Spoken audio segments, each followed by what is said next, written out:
اخوي فد واحد ما عنده مسؤوليه وعنده سوالف مخربطه، هو هذا طريو وهاي كلها سوالف هاي. شنو؟ شو اسمه؟ طريو. اخوك اسمه طريو؟ ايه. وانت جعيو؟ ايه. ما شاء الله والله عندنا جيران. بشر جنان وطريو وجعيو المهم هذا اخوي مشكلته فد مشكله كبيره، يعني ذكرتوني انه هو ما عنده اي مسؤوليه يعني. لا عاد زوجوه حتى يعقل. بس تحكي وياه ده يقول لك ما يتحمل مسؤوليه انه بالزوجه تنيم برقبته مره. طبعا انتم جهله، جاي اقول لك عين الرجال جاي يسالني، اسمع مني انا فاهم وقاري. نعم. حبيبي هو شنو هسه ما يتحمل مسؤوليه؟ زوجوه، ايش راح يصير؟ راح يقول ها انا بعد صرت ابو عائله، بعد خلاص برقبتي مره، شو يصير؟ يعقل. والله متكلم.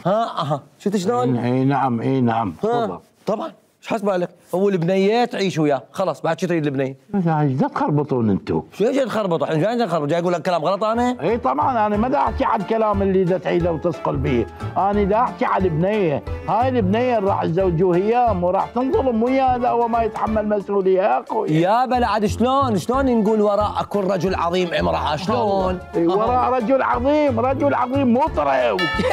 الله العظيم، ادري غير تجي مره وتحول طريو الدايح الى عظيم، لعد مو يكون هي تجي وتلقى عظيم وجاهز، لعد هي شنو دورها؟ الله والله متكلم. طبعا هي تقنعاه. بس استاذ يعني هو عطال بطال، زوجوه حتى يشتغل ويشرب، زوجوه حتى يبطل، وما عنده مسؤوليه، زوجوه حتى يصير عنده مسؤوليه. شو المسؤوليه صدق؟ نسينا نكتب لي هذا الانشاء، يلا اكتب. يقول لك انت ايش تخربطون؟ شو جد خرب؟ نكتب انشاء حلو، ايش بيه؟ انا مو على انشاء، دا احكي على هاي البنيه اللي تزوجوه اياه، يعني شنو ذنب هاي البنيه تاخذها وتنظلم وياه تنكسر رقبتها وتتدمر؟ لا تنكسر رقبتها ولا تتدمر ولا شيء، هي يعني بس كون شنو البنيه؟ بس كون تصبر عليه. اي. وما تحمله فوق طاقته. اي. وما تحمله مسؤوليه زايده. الله. وما تتشرط عليه. الله. وتصبر وياه على الحلوه والمره. وشنو ذنبها؟ ولويش تصبر وياه على الحلوه والمره وفوقها اسمه طريو وتتحمل طريو، خوت روح شوف لها واحد من حلال تتزوجه يستر عليه وتستر عليه. غير يقولون وراء كل رجل عظيم امراه. هم رجعنا على الرجل العظيم والامراه حبيبي يا رجل عظيم، الطريو واخوه جعيو. ما اختلفنا حبيبي، ما اختلفنا، غير تجي مرأة وتسوي طريو الدايح عظيم، هذه تكون هي تجي وتلقاه عظيم وجاهز، شنو دورها العادي؟ الله والله متكلم. طبعا ايش عبالك؟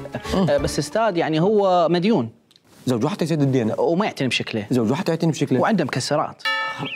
زوجوه حتى يعقل، قلت لك زوجوه حتى يعقل، شو عنده مكسرات بعد؟ يقول لك عنده مكسرات، حلها موجود. يا الله ما دام عنده مكسرات نشوف البنيه عندها مكسرات ونزوجها اياها. ليش يابا؟ ليش بيه بدنا مثل الذهب مثل الليره؟ ليش؟ لا حبيبي نشوف البنيه زينه وهذا خلاص، مكسرات حلوه جديده بعد.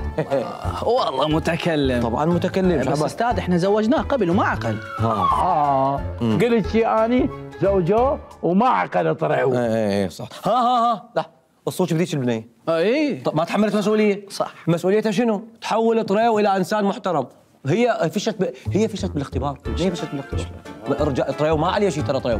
طبعا اكتب يابا، يلا نكتب. يلا كتبوا استاذ، انا اودي الدفتر للولد. يلا اكتب حبيبي اكتب. زوجوه حتى يعقل. الله حتى يعقل زوجوه.